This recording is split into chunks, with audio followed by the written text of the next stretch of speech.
Durante toda esta semana hemos estado estudiando el tema de las parábolas en el libro de Marcos. Las parábolas fueron utilizadas por Jesús en muchas ocasiones. Ya las parábolas se usaban desde antes, pero hoy queremos darle un enfoque un poco más cercano a esta figura literaria que es tan utilizada en la Biblia. Así que hoy, para nuestro tema de para estudiar y meditar, veremos qué es una parábola. Lecciones de la Biblia. A continuación.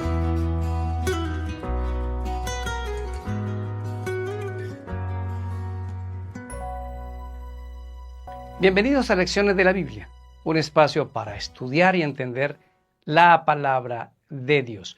Nuestro texto de hoy está en Marcos capítulo 4, versículos 33 y 34. Con muchas parábolas como estas les hablaba la palabra conforme a lo que podían oír, y sin parábolas no les hablaba, aunque a sus discípulos en particular les declaraba todo. Bueno, ¿qué es una parábola? Una parábola son dos cosas realmente, una figura literaria o una figura geométrica. Aquí estamos refiriéndonos a una figura literaria.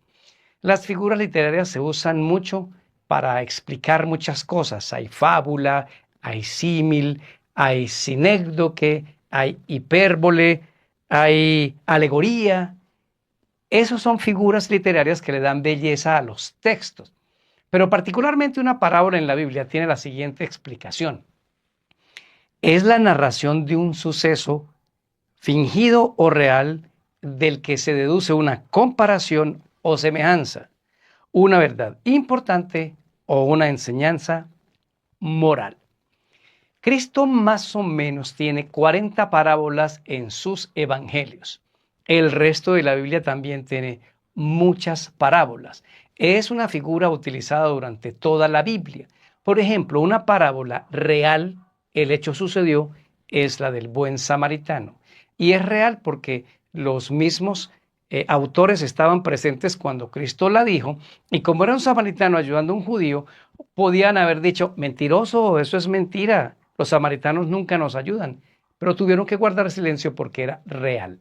Ahora una parábola fingida que está en Jueces 9:8 es cuando Jotam va a ser elegido rey y eligen rey a otro, y tiene una parábola muy bonita que dice, un día se reunieron los árboles del bosque para elegir un rey.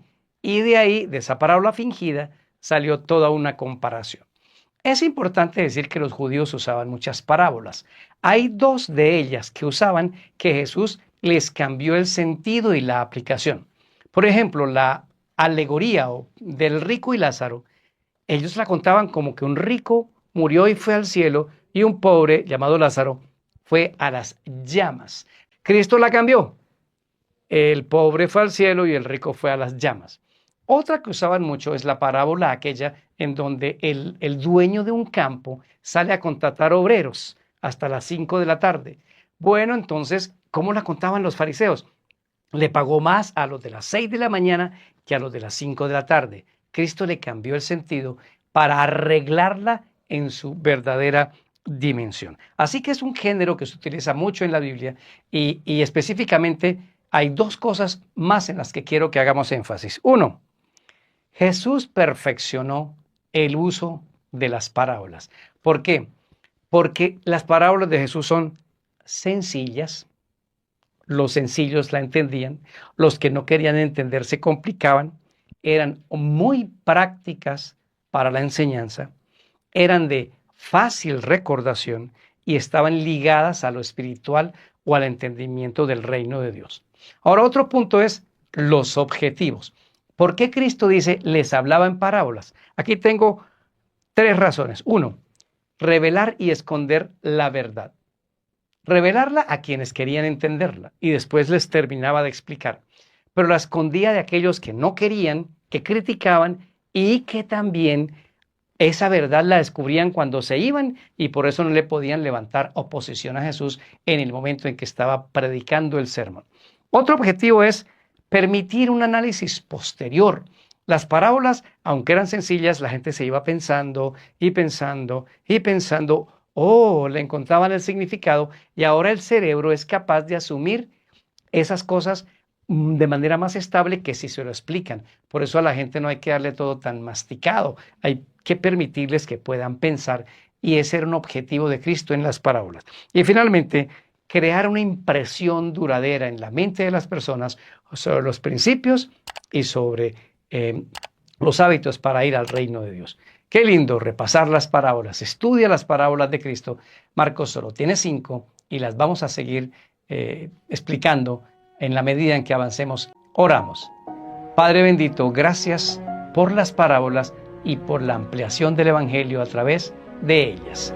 En el nombre de Jesús. Amén. Soy Daniel Herrera y deseo para todos un día lleno de bendiciones.